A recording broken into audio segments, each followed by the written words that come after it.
समस्या का समाधान। किसी शहर में एक व्यक्ति था, वह हमेशा दुखी रहा करता था। उसे हमेशा ऐसा लगता था कि उससे दुखी व्यक्ति संसार में कोई नहीं है।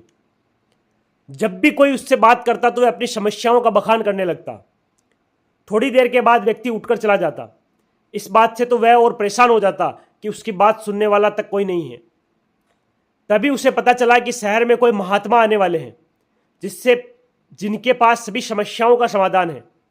यह जानकर वह महात्मा के पास पहुंचा। उस महात्मा के साथ हमेशा एक काफिला चला करता था। उसमें कई ऊंट भी थे। महात्मा के पास पहुंच उस व्यक्ति ने कहा, गुरुजी, मैंने आपका बड़ा नाम सुना है कि आप सभी समस्याओं का समाधान करते हैं।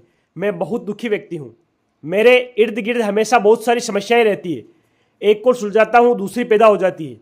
मैं अपनी आप बीती किसी को सुनाता हूँ, कोई सुनता ही नहीं है। दुनिया इतनी बड़ी मतलबी हो गई है। अब आप ही बताइए मैं क्या करूँ।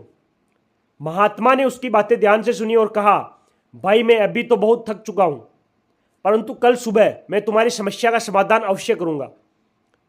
इस बीच तुम मेरा एक काम कर दो। मेरे ऊँटों की देखभाल करने वाला आदमी बीमार है। आज रात तुम इनकी देखभाल कर दो। जब सभी ऊँट बैठ जाए तो तुम सो जाना। मैं तुमसे कल सुबह बात करूँगा।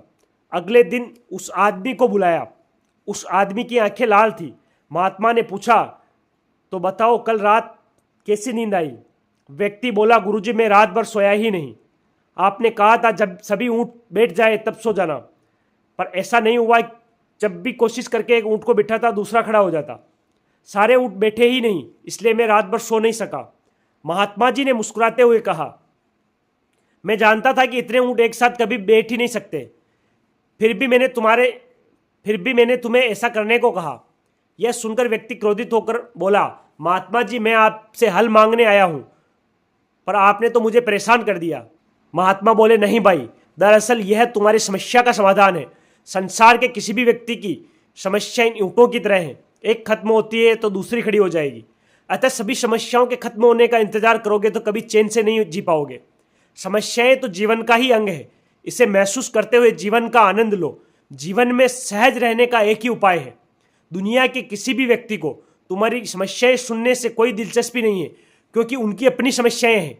महात्मा जी की बात सुनकर व्यक्ति के चेहरे पर संतोष और सजगता के भाव उमड़ पड़े, मानो उसे अपनी समस्याओं से निपटने का अचूक मंत्र प्राप्त हो गया हो।